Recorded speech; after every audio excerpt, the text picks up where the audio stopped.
Merci, merci, merci, fidèle internaute. Nabi ke boza ebele na moment où boza kolanda biso boza kolanda chaîne na bino Azol Art TV, votre chaîne ya communication artistique. Oyo wapi biska boza min Allemagne na pesi bino ba mbote ebele. Ngai votre humble serviteur Redia Mayalu oyo na sepelisa kabino mikolo nyonso ya komemela kabino ba artiste talentueux.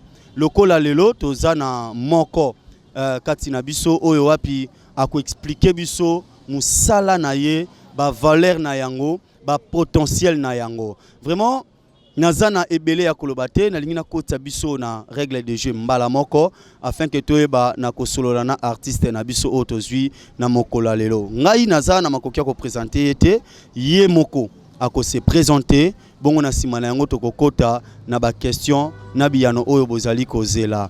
Vraiment bozala toujours connecté et bozala jamais déçu. Na kemba moi pas artiste pour na koloba. Bonjour artiste. Bonjour ndeko na ngai. Ok, ba internaute bazolanda yo na ngongo baza partout na monde. Balingi bayeba oyebisa bango ozanani et puis musala na yo nini. Bon, merci na question posée. Naza premièrement artiste peintre, mais combo na ngai ezali Bwanga Sololo. Naza artiste peintre, na évolué kana ba style na ngai art, donc c'est pour cela vous découvrez que style na ngai on poussé bino pour vous découvrir ngai na partie na bino ya internaute au publier. Merci beaucoup artiste Bwanga. Lelo toze pa na yo, tolingi to beta penali solongo na mulai.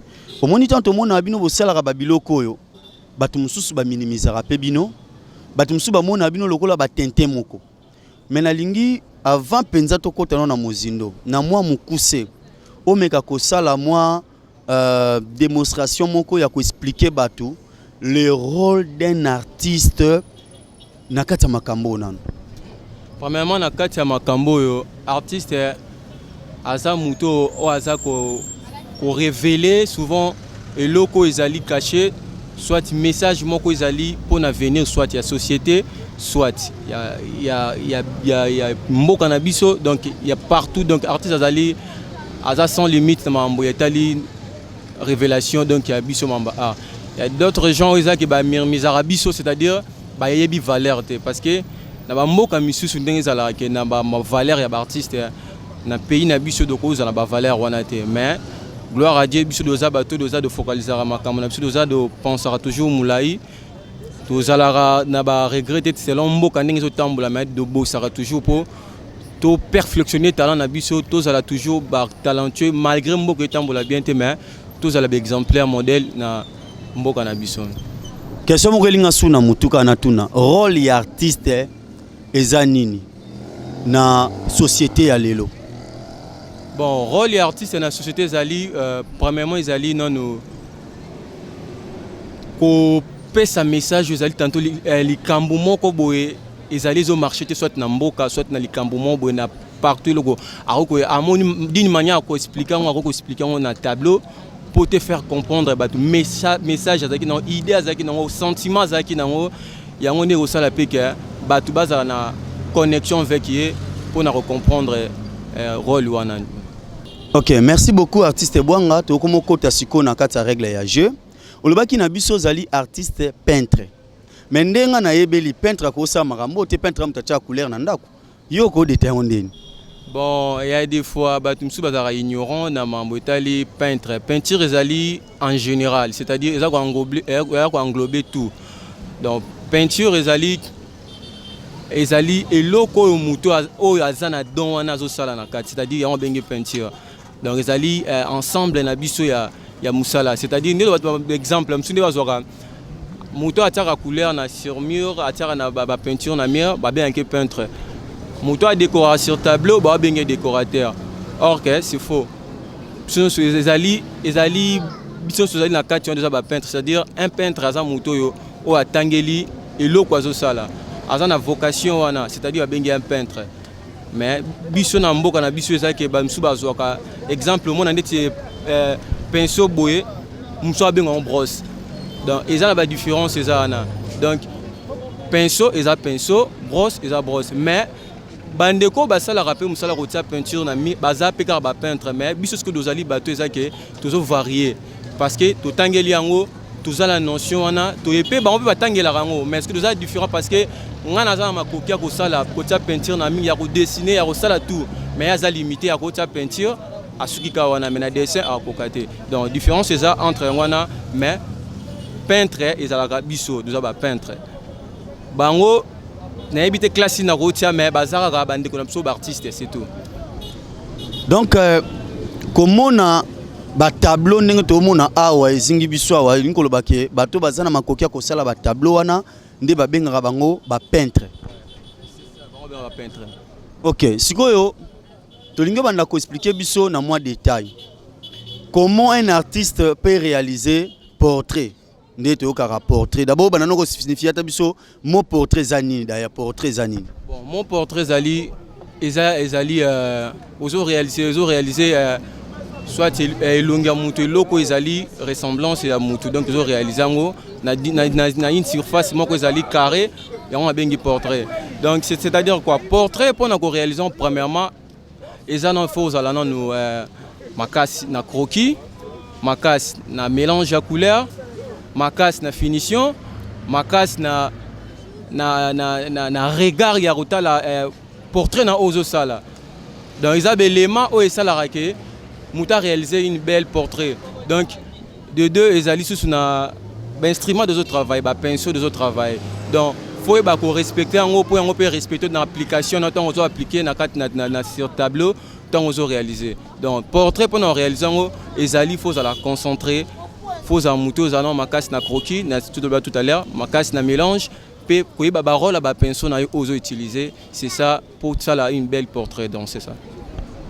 Webi na mutuna moko yelingai tanto zako kola tozaki na ba camarade tondoke na ba ciné batie affiche libanda bango bavandi ba dessiner affiche wana atangeli yango te et puis batu mususu pe lelo basala ka musala oyo balobi bato batangeli yango bazo biso to botami nango to amayele koleka bango parce que yoko ko pesa biso moi différence na mutu atangi te bokeseneza wapi.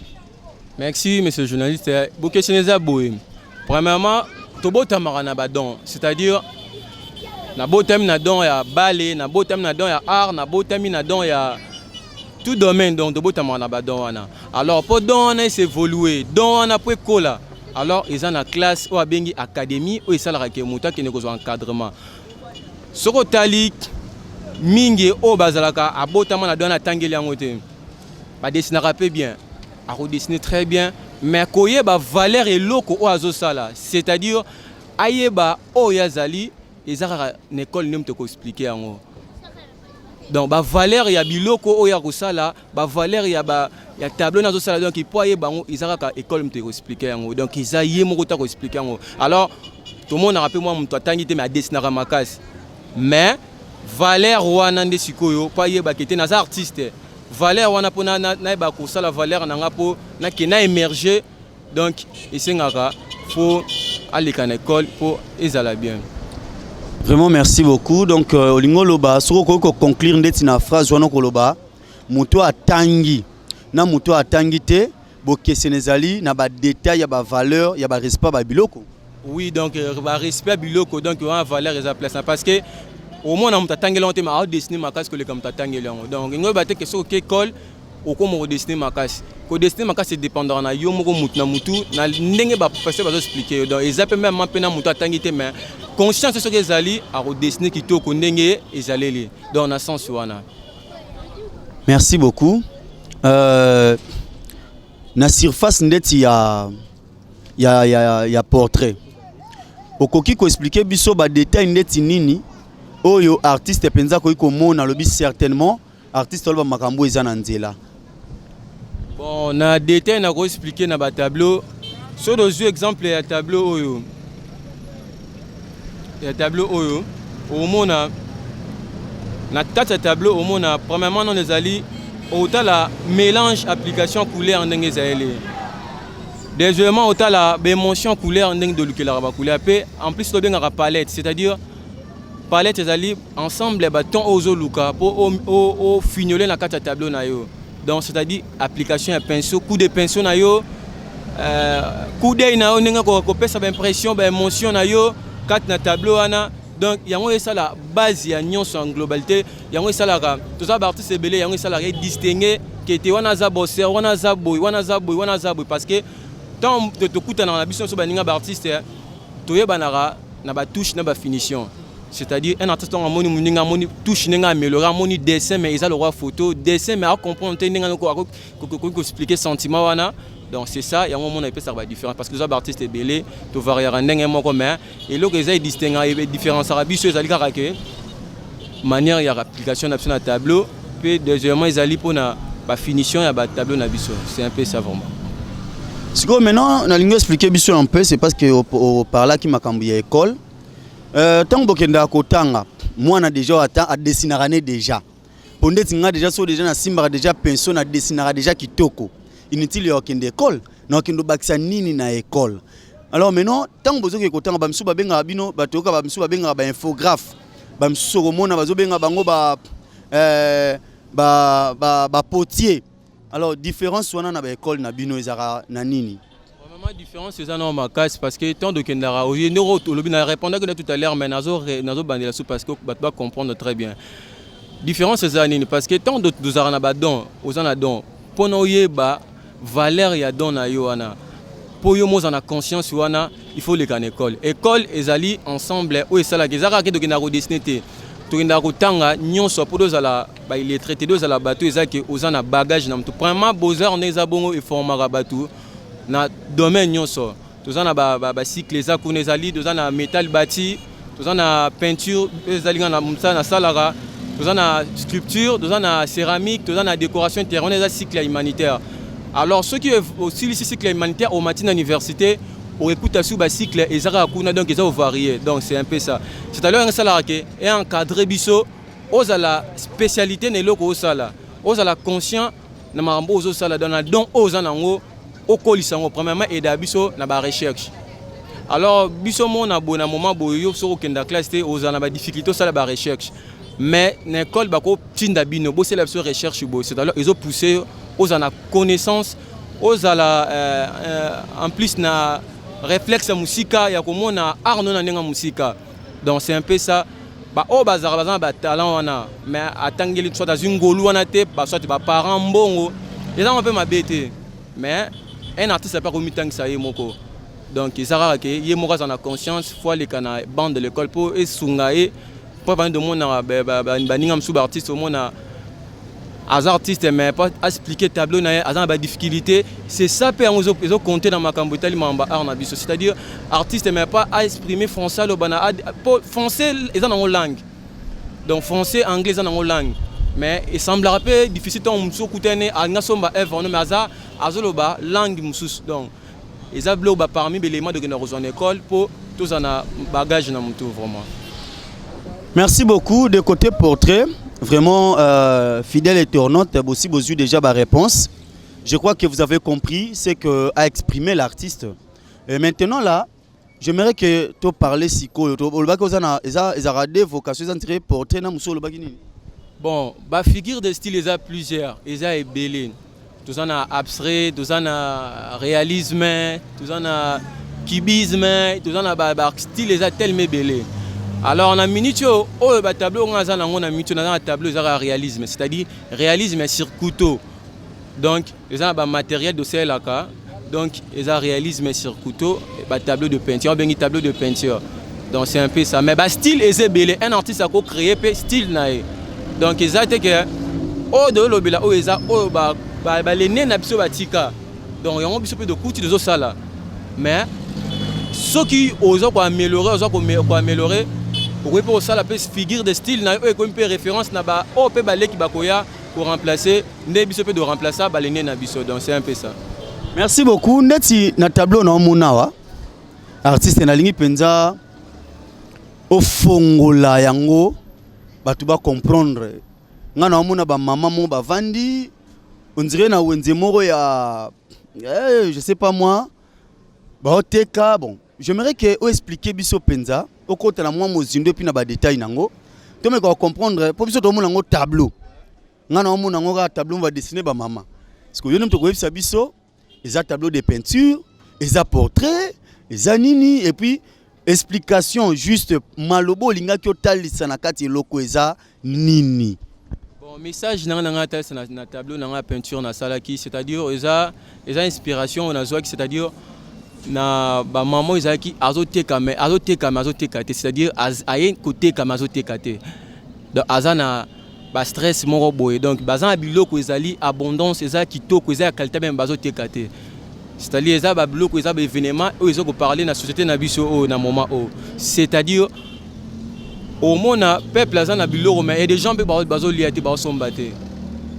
C'est pour cela donc na zoaki inspiration on a ko parler sur tableau au monio zo mona o donc na zoaki sur tali ba personnage nanga baza un peu stressé baza un peu donc baza suna confiance na bombongo bazo luka c'est-à-dire bazo ya kovanda kaka mais ba otekate c'est un peu ça idée on a zoaki on a parce que eza de tambolaka au mona maman kendaki oteka soit papa kendaki musala azongi boy donc mboka etambola na barrière. On a expliqué tout à l'heure, on a expliqué que un artiste azate qui pour vendre à ça la porter un artiste a annoncaka message na peuple soit na société pour ba se communiquer pour ba yeba oni ba ko arranger c'est un peu ça vraiment. Siko so na landio penza na bokebi c'est parce que nazo jouer ka rôle moko ya médiateur entre yo na ba téléspectateur. Maman oyo ba maman bazana wenze bana biloko ba oteka me etambola te. Alors maintenant lisungi na yo apport na yo na kati ba mama wana eza nini? Bon merci na question tourner apport na ba mama ezali que eza premièrement ko annoncer message sur notre pays eza que eza makambo belé zo tambola te eza ko marché te alors ceux qui ba bongisi makambo nyonso au mona ba mama wana ba ko makoteka bien ba mama wana ba ovanda su ba ozasu na ba souci tene bazaki na auparavant. Donc eza eloko eza que message o ngana talaki on a réalisé ngo c'est alors ceux qui mboka et bongi au mona ba maman wana ba koza sous na ba ta wana bazana ngote au mona de romosa ba tableau maman a ote kazo sepela maman a ote kazo sala bu c'est un peu ça donc ezali message au de spécie parce que depuis que ba consommation mboka ba sala effort pour tout réussir mais malgré ça makamsu eza ko tenir vraiment te mais j'espère que et aussi mba. Vraiment artiste merci beaucoup. Webita ngolobi boye motema nange simbami. Na moni lokwa pasteur mokaza ko enseigner sur l'abondance et ma mus penze tamboli na motema. Tango zolo ba likambu ya wenzoyo nalingi o adresser lo moko fond au lobby mais au fongolité. Ba konzi na biso mboka. Ba sala ka ba effort. Mais apparemment, c'est comme si l'effort on dirait comme à répéter. Yo étant qu'artiste, le kolo lobeli ba maman oya wenze ba otekate bazolela. Ngana bi ke lo sala ke batuna wenze ba tekate zali soki batu ba ofuta maté. Alors par là, on peut dresser nini comme solution pour que permettre même ata ba konzambo kanabiso bazolanda yo ba meka un peu ko zwa idée ba batani ba ko sala. Bon, comme conseil comme idée on a ko baksa eza que premièrement na ba condition mboka eza que basala makambo eza normal basala makambo ezali très bien mais ezali le monde ko baksa que suivi ndé c'est-à-dire suivre ça un élément mo eza élément base fondamental na biso de vivre même si nous sommes artistes de ça boy pour de romo koteka ba table pour de romo zo ba partenaire ba utalibanda mboka eza que faut vie sociale et vanda alors ceux qui ba konzambo ba na suivi makasi que ba couper sa responsabilité na oyazali na domaine wana ba pesi responsabilité ya te ke mutu moko asala boye aye batie boye yango esa ke mokonza bimisi soit ya babimisi boye basali boye ba résultat makasi zo zala te parce que bazo ba couper sa na mutu valeur na été asala eloko o ayaki na mbo parce que chacun de nous a un rôle na osala na pays oyopo pays est avancé alors na bakonza mboka na biso le droit adresser ka ke so de là oh soutien non soutien eza nango bien mais ko bongisa po ce qui majorité ya peuple eza na vie normale yeba ke ba mamnon so do sala o eza ni ke eza na ndenge normal mais ce que eza ke ba soutenir 10 5 20 personnes majorité tikali ezo souffrir yeba ke ba bola mon soin de mon anate. Donc c'est un peu ça. Par contre mboka bazala vraiment na souci wana ba ebake batu biso batu de ça qui de ça la rabon bazala na ba place wana ba on peut pas so bolam o ekozala ke ko soutenir biso na domaine na biso ton batu bazoya ko visiter ba œuvre na biso ba bloc donc ils ont moins que kama au moins que muto na ba penser ma bete muto sala boité muto sala o ezali normal pour oyo ayebi na musala na c'est un peu ça vraiment. Merci beaucoup artiste Azol Art TV. Bandeko Bozolanda biso partout dans le monde, pourquoi pas en Allemagne. Bozolanda Azol Art TV. Vraiment, tozane sengo tozo sepela ndeka bozomona artiste azako expliquer azo kota pena na muzindo pe na profondeur. Tala bato soutenir bango. Bato tela maboko bango. Ovandi ozana mbongo pesa ya musicien yembaka yo abwaka kayo ngana moni place à Chambongo et puis qu'on soit bénéfice ils ont na makambo vraiment ils ont na makambo. Alors artiste na lingisiko oyo bisabiso spécialité na yo na kati ya domaine ya peinture c'est parce que na koti na mo musika te pour le ben ngai yo zano plasticien te aux artistes na habité aux apesu plasticien ezali donc cycle na biso ba artiste. Donc, tu as des vidéos de carbone, on a des cycles, peintre, céramiste, sculpteur, métal bâti, donc métalliste, c'est-à-dire ils ont de carbone place. Dès le Kendara, ils ont soit ça l'examen, solution soit plasticien.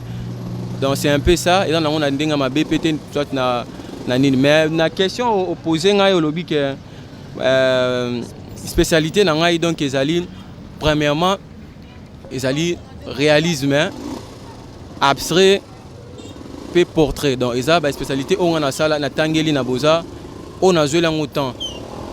Donc tableau de peinture toute figure de style là s'adapte à nango donc mes spécialités dans les ali couteau sur toile abstrait réalisme pe portrait.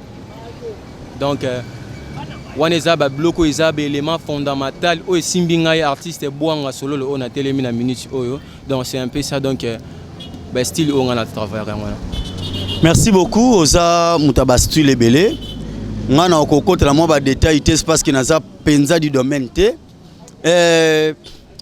Namona kiyo ozotia ba couleur na ketch. Eza couleur ote na ketch to na ebité mais kana ko expliquer biso. Bon couleur na ketch de ça la ka benga performance, c'est-à-dire to kozwa et lamba mon boy soit le comment boyza na on a valeur te mais à l'aide de la peinture tout ça les œuvres d'art to beti le comment épaissir en valeur. Supposons exemple ndeti et lamba oyo.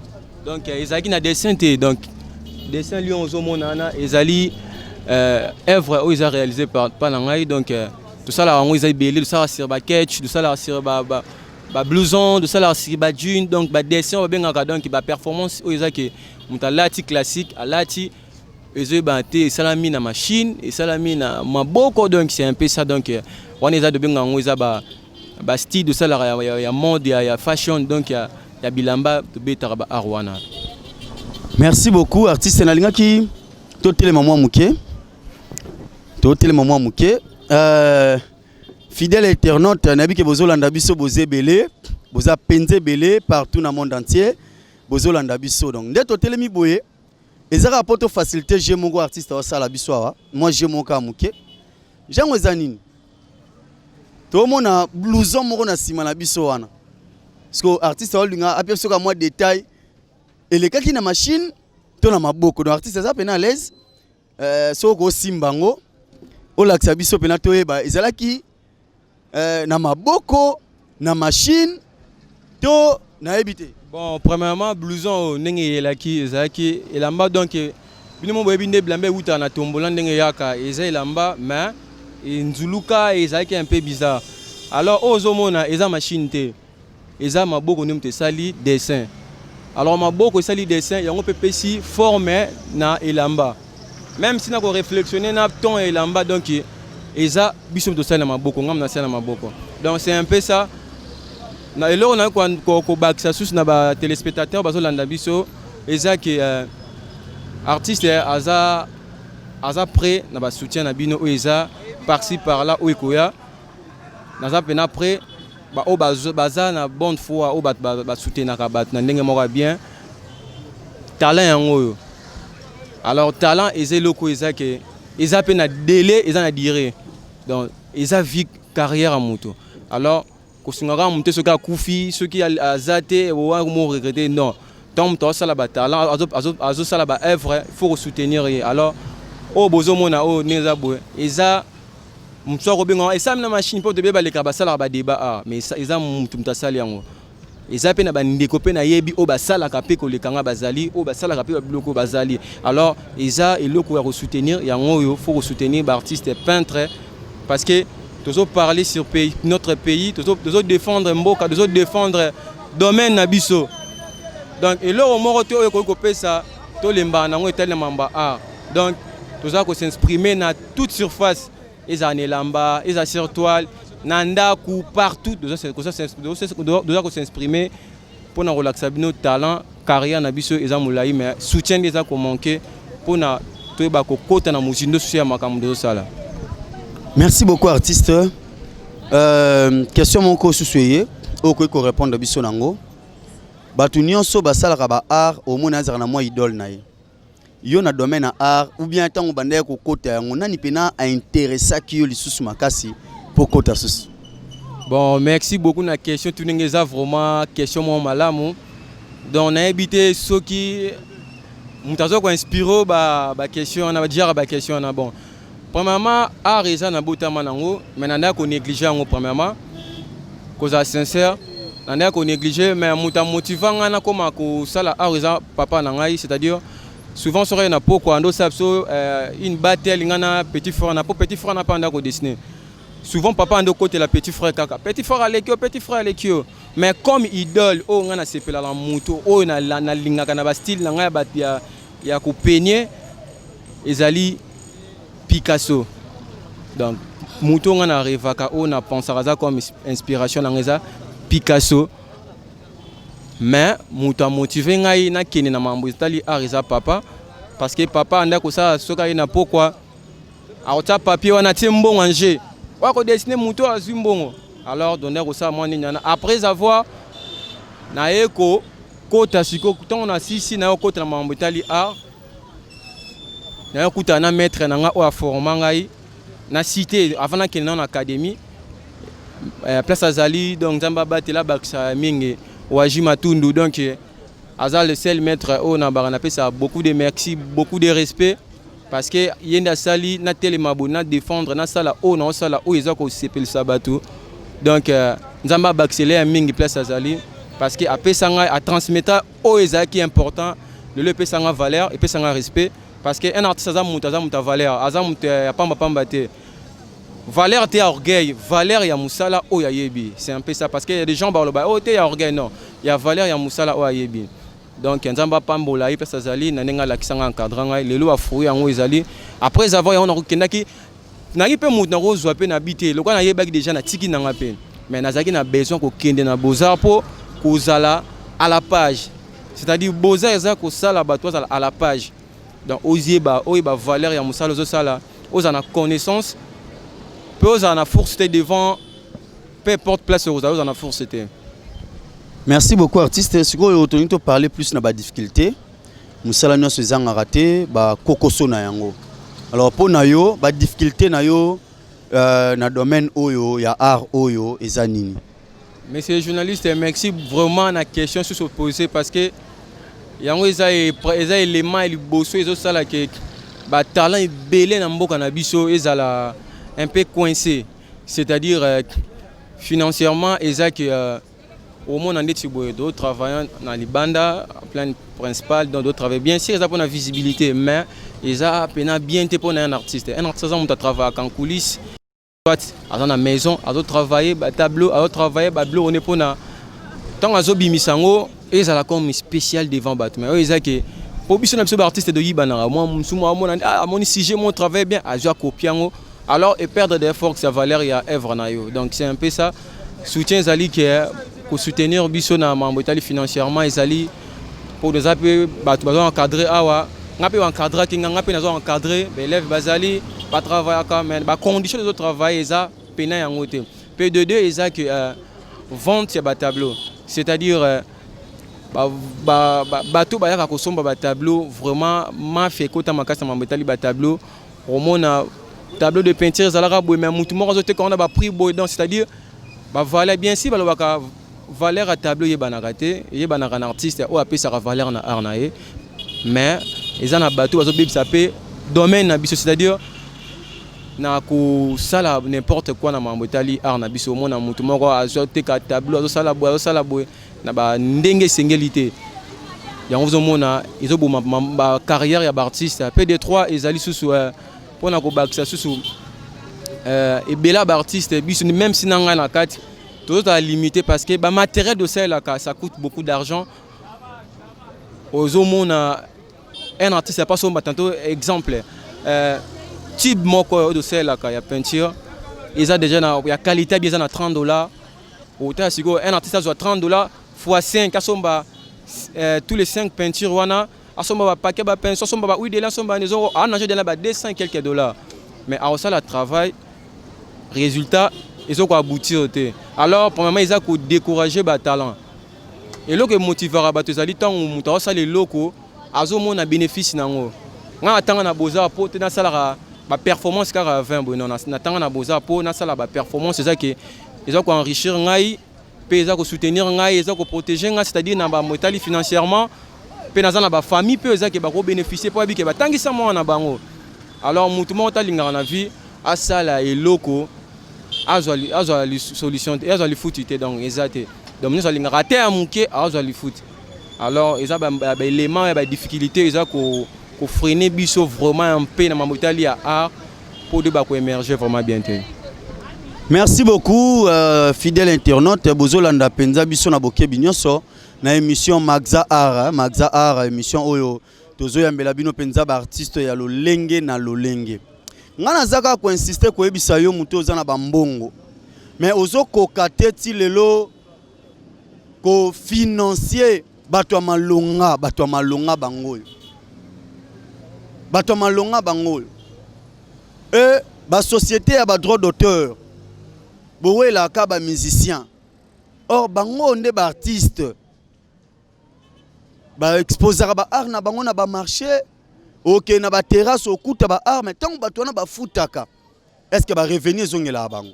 Alors la question na ngai na répondre te artiste va répondre. Est-ce que si arrivé là déjà au bénéficier de droit d'auteur, il y a art moko salo monango quelque part? Bon pour merci na question na koloba pour na droit d'auteur vraiment place wana bazana moi ba lakine parce que ba vendre ici vraiment non makambo na spécialité makambo pour ce ba de côté en profondeur eza mamboza ya l'état mais ba vendre sont vraiment bien parce que sotali bien au lieu bango ba sala que fort que ba artiste ba émerger pour résultat malade maison ngara pas na bango ba sala que fort artiste bazala na c ko freiner bango mais ce que ce qu'on va freiner artiste yebisanga siko droit d'auteur ekotande na caisse à l'état mamnu ekotande caisse à l'état artiste nya olinga ka somba sa carte na ye ba artiste tandis que asali inana simana $50 de carte wana na $50 yebisanga eza complètement impossible au moins na artiste ba tambola mais so tel na poche ni ba tata na identité monté ya artiste aza reconnu na l'état donc c'est pour cela eza belément o esala ke artiste ba banga na bango pe. Donc ils ont un peu du sérieux, ils ont vraiment pénaté na katiwana. Vraiment donc de ce côté-là, ministre de la culture et art, papa Moussala Nayo, l'artiste bazolela, l'artiste vraiment bazolela. Alors, toko va na biso kuna penzate, toko mo kende kena mwa ko chité, kombo ya maison nayo, et puis ba employé nayo, et lisusu kozang sa te numéro ya contact pour na bateau nyonso bazana po ça va soutenir yo hein. Bon, merci na question na ndenge opesi nga parole mais kombo maison na ngezali maison Calcio mais naza ba employé c'est-à-dire naza na ba élèves ou d'autres travailler na bango isa na prendre bango comment dessiner, comment faire la peinture donc alaxara bango bazali mais le gezara pas parce que bazali belé mais ba matériel est insuffisant pour na partager na bango comme à un moment donné bo travailler bo faire la moninga mso si ça travaux po yazwa penso azwa loko boy donc c'est un peu ça ezali un peu na ba difficulté mais combat télé ezali kalisho ezali espace kalisho au travail awa donc na espace oyo oza papa na nga propre pesa ngai donc na travailler donc malheureusement doza ko penser to koma na ba mambutali ba maison na so mais ezaka likamba soutien et on dozo lobela numéro de téléphone na nga eza na ba téléspectateur bazolanda plus 243 89 71 70 834 donc le numéro yango ezali artiste Bwanga Sololo donc na ko sepela ko ba soutien na bino soki ko koma et ko zala pena bien soki bo zala pena toucher na ba talent o zoma ezaka ngai te doza ba artiste ezali belé na mboka na biso o eza ba bazala ba même difficulté o naza nango donc c'est-à-dire ba meka un peu ko sunga ba artiste ba émerger yango esala ka fierté mboka. Auparavant, tant de Dondoko là, en plus, ça n'a pas influencé dans mon acte. Que ce soit Kala, au monde en Bazaki, n'a pas facilité, mon n'a pas qu'en Europe, ils ont facilité. Un artiste pour déplacer, que j'ai participé à un concours, mon quelque part, il y a une facilité, concours, ils ont la performance à live, ils ont la ressource. Donc, bloc, on a un artiste, ils ont toujours na niveau mon quoi likolo parce que à tout moment on a travailler à tout moment on a na compétition il y a jeu concours donc il y a un salaire artiste à fond moi parce que Rosa la artiste a travaillé car souvent na milliers na bumbu ah imagine toi oh ils ont se passé na soit na Brazza na Angola na Nin na Zap vraiment couranté mais ils a moi ils a le monde bâti pour na artiste nyonso ba participer. Donc, il faut soutenir la liberté d'expression. Donc, voyager, parce que connaissance, on a connaissance de la culture africaine. Mais, nous avons complété la culture européenne, culture américaine, culture asiatique. Donc, il faut compléter parce qu'il y a la force artiste pose à la universelle. Donc, c'est-à-dire pour un pays, mais il faut défendre la nation partout au Rosala. Donc, c'est un peu ça. Donc, les artistes, il faut qu'ils aient liberté. Moi, place au monde, artiste qui demander visa, complications. Parce que, complications, tu n'as pas d'abissement parce que crédibilité, ça a été. Autant l'artiste avant de dire, quand il y a l'occasion de voyager à Kimi, pourquoi? Et ça, l'élément de parler, mais de parler, parce que ça, moi, entre parenthèses, parce que au moins, à souffrir, la réalité, moi, ils ont empêché, à un moment, que ça, l'artiste, c'est qui m'a ça la boue. Mais ceux qui ont des mboka qui ont bien, artistes ont attend qui maté. Penaebi que artiste belé qui m'a bonté bazalé en mboka qui m'a raté. On va dire maman du sérieux. A kepe azongi asali carrière na sa carrière ne bazali. O ngana yebi. Pour professeur na prof lay, prof mukalai, prof belé na boza donc basé belé. Ba kendara ke Belgique ke à défendre azongi ke boy. Pe ba mi pe na yebi baza pe ba kendaka ba kei ba Chine ba ke ba Belgique ba zongi ba e donc ezara likambuka ya soutien pour talent et kende moulai. Merci beaucoup ezali kambu ya soutien pour talent et kende moulai. Fidèle internaute tokomi penza na suka ya émission na biso lelo Magza Art oyo ezoleka mikolo nyonso na Azol Art TV biska wapi bozwa mi belé bozolanda biso. Donc, on a la coordonnatrice Nabiso, Héloïse Poupou, na pesio Longoni à maman, donc moi si mon conti. Vraiment, tokomi na suka pour na lelo, na artiste tozo clôturer awa. Et yo aujourd'hui initiative ya ko soutenir ba artiste ya boye, ko hésiter te, benga na numéro na ye, oko se retrouver na ye moko boko solo là. Et puis nabi que soko soutenir ye bénéfice na yo pezali. O tambongo na lubwa kote. Au pesa batumsu bambongo ba gangela yo ba lobela yo mais en réalité bénéficiaire ne l'autre mais awa so tie makambu ba pesi opé makambu donc boze belé bozolanda biso so bomona ki ngai na ba ndaku na bino et que bo sepeli na qualité loba merci na les grands caméramens Aris Kinwani ça dit moto a simbi bilili la taille ne fait pas l'homme moto mukuse mais na bongwa mulayi. Vraiment Nzamba Pambola Aris Kinwani, Nzamba Pambola Héloïse Poupou azaki pe souci ma caméra et Nzambe pe apambola ngai moko nga muto azaki liboso na bino pona ko servir bino Redia Mayalu hein les simples présentateurs. Nganaza simple serviteur vraiment Na pesi bino bambote belé na Allemagne bisika boze belé vraiment bo wumela.